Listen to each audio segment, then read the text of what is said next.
2020년 길을 묻다.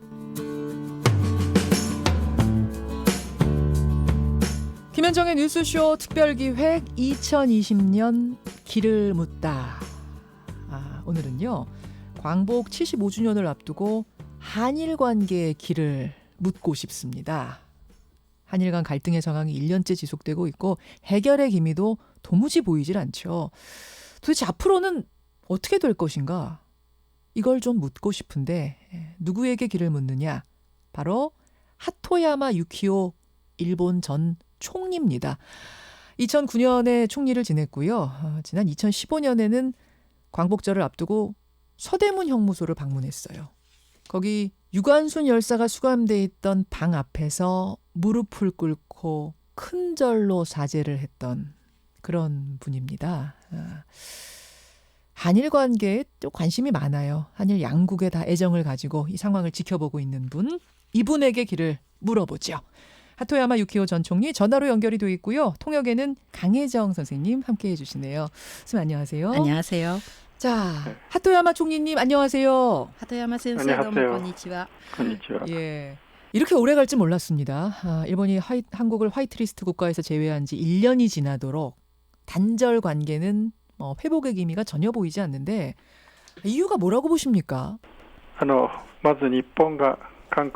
우선 일본이 한국을 화이트리스트에서 제외하는 조치를 취한 것은 일본 정부는 안전보장상의 이유다라고 이야기를 하고 있지만 진실, 즉 경제 마찰의 발단은 한국 대법원에서 징용공 문제와 관련된 판결이 내린 것이라고 생각을 합니다. 즉 역사 문제를 극복하지 못한 것이 그 뿌리에 있는 것이지요. 일본이 한국을 식민지로 삼았다는 것은 역사적 사실입니다. 그런데 이 식민지 시대에 일본으로 받은 고통에 대해서 일본이 진심으로 사죄하지 않았다라는 한국 입장이 있는 것이고 일본에서는 모든 것이 끝난 문제다라고 하는 입장이 있고 그래서 이 양자의 골이 메워지지 않은 것이 깊은 이유로 있다고 봅니다.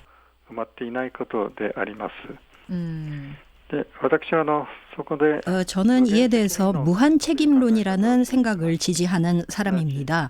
즉 더 이상 사죄하지 않아도 괜찮다라고 상대가 이야기해 줄 때까지 사죄하는 마음을 지속적으로 갖는 것이 중요하다는 생각입니다. 일본이 한국을 식민지로 삼았던 것은 사실로 존재하니 그에 대해서 사죄하는 마음을 계속 갖는 것이 중요하다고 생각하겠습니다. 하토야마 전 총리께서는 그렇게 생각을 하시는데 사실은 지금의 현 정치권은 그렇게 생각하지 않고 있고요. 그래서 한일 관계가 1년 전에 단절된 지 이제 1년. 사실은 갈등이 이렇게까지 오래될 줄은 몰랐는데 왜 이렇게 오래 간다고 생각하세요? 해결이 안 되고. 저는 특히 지금 상황에 대해서 문제의 원인의 대부분은 일본에 있다고 생각하긴 합니다. 다만 한일 관계가 지금처럼 심각한 상태에 있는 것은 정부 간 대립뿐만이 아니라 서로의 국민 사이에도 상대편을 바람직하지 않게 생각하는 비율이 높아진 것에도 원인이 있다고 생각합니다.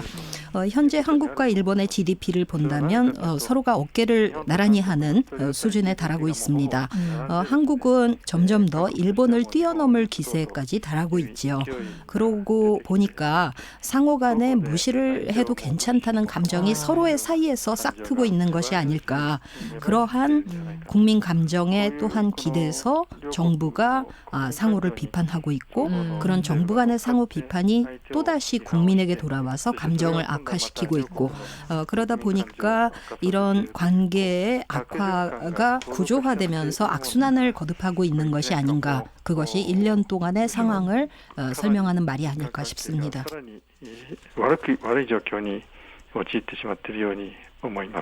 그렇게 보시는군요. 이렇게 한일 관계가 냉각인 상태에서 최근에 우리 법원이 일본 제철 재산압류에 돌입할 것으로 알려졌습니다. 그러니까 강제징용 배상 판결이 났음에도 불구하고 일본 제철이 배상을 하지 않으니까 결국 기다리다 하는 수 없이 항공 내에 일본 제철 재산을 압류하겠다. 이렇게 얘기를 한 거죠. 그러자 일본 정부와 일본 기업은 압류 명령에 불복을 하면서 즉시 항고를 했습니다. 이유는 그거예요. 과거 박정희 정권에서 한일 청구권 협정 맺으면서 모든 한국 개인의 청구권은 사라졌다. 해소가 됐다 이겁니다. 어떻게 생각하세요? まず私はこの推測なんですけれども 이것은 제 추측입니다만 대법원 판결에서 배상 명령을 했던 그 금액은 아마도 일본 제철 입장에서는 금액상으로는 그다지 크게 다가오지 않는 금액이지 않을까라고 추측을 합니다. 아마도 일본 제철로서는 대법원 판결을 받아들여서 그 금액을 배상금으로 지불하고 이것으로 모두 해결되었다, 모두 종료되었다고 하고 싶었지 않을까라고 저는 생각을 해봅니다. 그런데 그것을 저지했던 것이 일본 정부입니다. 말씀하신 것처럼 일본 정부는 1965년 당시에 청구권 협정으로 이미 모든 것이 해결되었다는 입장입니다. 그리고 이를 믿고 있는 일본 국민이 많은 상황이기 때문에 아마 많은 국민들이 징용공 소송에 대해서 아 그런 재판이 있었어? 라고 놀라워하고 막상 판결이 내려지니까 뭔가 배신당한 것 같은 감정을 갖게 되지 않았을까라고 생각을 합니다. 저는 한국 측 입장이 더욱 이해가 가고 현재의 일본 정부의 입장에 서지는 않습니다. 지금 일본 정부의 입장을 제가 지지하지 않는다고 말씀드린 이유는 과거의 일본 정부의 발언을 보아도 그렇습니다. 가령 1991년에 일본 외무성의 야나이 조약국장이라는 사람이 참의원 예산위원회에서 발언한 바가 있습니다. 즉 1965년에 조약에서 해결이 되었다는 것은 상호 국가가 외교 보호권을 포기했다는 것이지 개인 청구권에 대해서 국내법 안에서 소멸시킨 것은 아니었다라는 답변을 하고 있거든요. 그런 사례가 있고 또한 현재 국제인권법의 주된 흐름을 살펴보아도 그렇습니다. 국제인권법에서는 개인의 배상 청구권이라는 것이 국가 간 협정이나 조약을 통해서 소멸되지 않는다는 생각을 상식으로 삼고 있습니다. 그런데 그런 각종 국제인권법을 일본 정부 또한 비준하고 있기 때문에 아베 정부가 이 대법원 판결에 대해서 국제법 위반이라고 이야기하는 것은 좀 맞지 않는 이야기라고 볼 수 있겠습니다. 現在の人権法の立場から無理があるんじゃないかとそのように考えています。 하토야마 유키오 전 일본 총리 여러분 지금 만나고 계십니다. 사실 하토야마 유키오 전 총리께서는 2015년에 광복절을 앞두고 서대문 형무소를 방문하셨습니다. 유관순 열사가 수감돼 있던 방에 헌화를 하시고 광장에 있는 추모비 앞에서 무릎 꿇고 큰 절로 사죄도 하시고 사실 일본 정치인 중에 이렇게 공개적으로 한국에 사죄를 한 인물은 없었습니다. 그때 많은 분들이 놀라기도 하고 감동하기도 하고 하셨는데 직접 찾아가서 사죄를 하셨던 이유는 뭘까요? 저는 정치인으로서 또 일본 국가의 총리 대신을 역임했던 사람으로서 현재의 일본 정부가 진심으로 사죄하는 마음을 한국 분들에게 전하고 있지 못하다면 나 자신이 할 수 있는 일이 무엇일까라는 것을 생각했습니다. 그럴 때에 고통을 준 사람들이 진심으로 사죄의 뜻을 표현하는 것이 중요하다는 것이었고요. 그 배경으로는 저 자신이 무한책임론이라는 것을 신조로 삼고 있다는 것 또한 있습니다. 즉 전쟁을 통해서 혹은 침략행위나 식민지 지배를 통해서 이루 말할 수 없는 고통을 주었던 나라의 사람들은 그로 인해서 고통을 받았던 사람들이 이제는 사죄하지 않아도 괜찮다라고 이야기를 해줄 때까지 사죄를 표현하고 그 마음을 지니는 것이 중요하다는 말씀입니다. 그래서 식민지 시대에 서대문 형무소에서 독립운동을 하다가 갇힌 분들 혹은 그 안에서도 독립운동을 했던 분들에게 일본은 폭력행위를 가했고 심지어 살해행위를 가하기도 했습니다. 또한 식민지 시대의 히로시마나 나가사키 지역에 있었던 조선인들에 대해서 원폭이 투하되면서 많이 피폭을 냈는데 그분들에게 전후에 일본 정부의 지원이 대단히 지체되었기 때문에 많은 분들이 그대로 돌아가시기도 했고 또 자손들이 남아 있습니다. 이러한 여러 피해들에 대해서 사죄 하는 것이 당연히 필요하다고 생각했고 이를 직접적으로 찾아뵙고 표현하고 싶다는 마음으로 그런 행동을 했었습니다. 그렇죠. 자, 2020년 길을 묻다 시리즈입니다. 이제 한일 관계, 우리는 분명 이웃이에요. 같이 살아가야 할 숙명입니다. 바로 옆에서. 그렇다면 한일 관계를 어떻게 풀어야 할 것인가? 어떻게 앞으로 우리가 한일 관계를 맺으며 살아야 할 것인가에 대한 해답을 찾아야 할 텐데 묻고 싶습니다. 하토야마 전 총리에게 질문 드리고 싶습니다. 어떻게 해야 할까요? 이 상황을 어떻게 풀어야 할까요? 아까도 말씀드렸듯이 한일 관계가 험악해진 데의 가장 큰 원인으로는 대법원에서 징용공 문제를 둘러싼 판결을 내렸던 그것이 계기가 됐다는 측면은 있기 때문에 이 문제는 해결이 되어야 하겠습니다. 그러려면 현재 국제인권법의 4조를 따라서 아베 신조 총리의 생각이 옳지 않으므로 이에 대해서 조금 더 생각을 변화시켜 나가고 종래의 입장에만 집착하는 것이 아니라 조금 더 대국적인 견지에서 개인 배상 청구권은 국가 간 조약 협정을 통해서 소멸되지 않았다. 그러니 대법원 판결도 존중할 수 있다는 식으로 표명하는 것이 중요하지 않을까 싶습니다.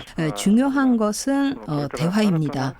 그러니까 양국 정상이 대화를 재개했으면 좋겠다.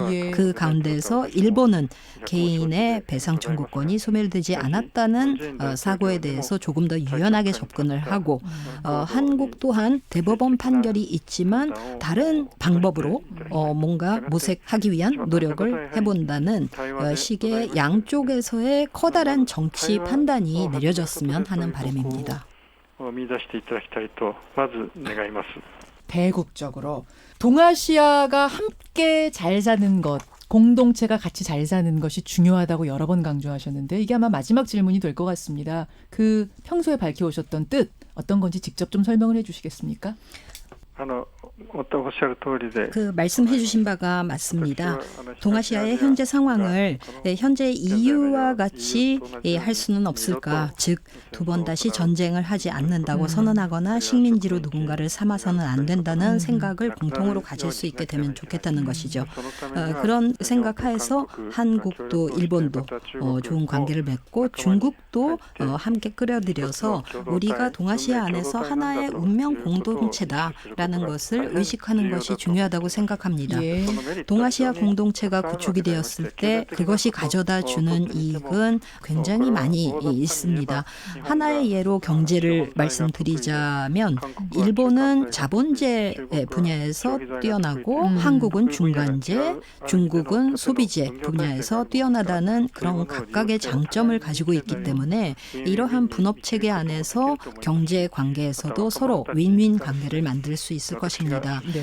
그런 것들이 가능해진다면 동아시아에서 한국, 일본이 평화로운 관계를 축시키면서 커다란 의미를 만들어낼 수 있을 것 같고 양국이 동아시아 안에서 협력을 하는 것이 또한 아시아 전체의 평화에도 대단히 크게 기여하리라 생각합니다. 예, 오늘 참 귀한 시간, 한일 관계를 넘어서 동아시아 전체에 대해서 우리가 조망해 볼 수 있는 아주 귀한 시간이었습니다. 하토야마 전 총리님 오늘 귀한 시간 감사드리고요. 건강하시고요. 한마디만 더 얼마든지요. 지금 특히 코로나19로 인해서 세계 전체가 많이 어려운 시기를 겪고 있습니다. 그런데 이 코로나 대응면에서 살펴보면 한국이 일본보다 훨씬 잘 대처해 오신 상황을 보게 됩니다. 이런 상황 속에서 한국과 일본이 혹은 한국, 일본, 중국까지가 함께 정보를 교환하고 팬데믹을 어떻게 하면 방지할 수 있을 것인지 또 방역 체계를 더 향상시켜서 어떻게 국경 간의 대응을 잘 정비해 나갈 수 있을지도 지혜를 모으는데 더욱 유익할 거라 생각합니다. 세계가 많이 고통을 받고 있는데 정말 이런 상황 속에서 일본과 한국 또는 일본, 한국, 중국이 아시아를 안정화시키고 그리고 협력 방안을 모색하는 것이 세계적으로도 생명을 안전하게 유지시키고 세계를 안정시키는 데도 큰 도움을 주는 그런 것이 아닐까 싶어서 한마디 덧붙였습니다. 오늘 정말 귀한 말씀 고맙습니다. 한일 관계를 위해서 더 많은 일들 해주시기를 부탁드리겠습니다. 고맙습니다. 아리가또 고자이마스. 예, 감사합니다. 고맙습니다. 감사합니다. 예, 지금까지 하토야마 유키오 전 총리였습니다. 동시통역에는 강혜정 씨 수고해 주셨습니다. 고맙습니다. 감사합니다. 김현정의 뉴스쇼는 청취자 여러분의 참여로 이루어집니다. 트위터, 페이스북, 레인보우 게시판, 그리고 단문 50원, 장문 100원의 유료 문자 샵 1212, 우물정 1212 통해 참여하실 수 있습니다. 김현정의 뉴스쇼, 여러분과 함께 만듭니다.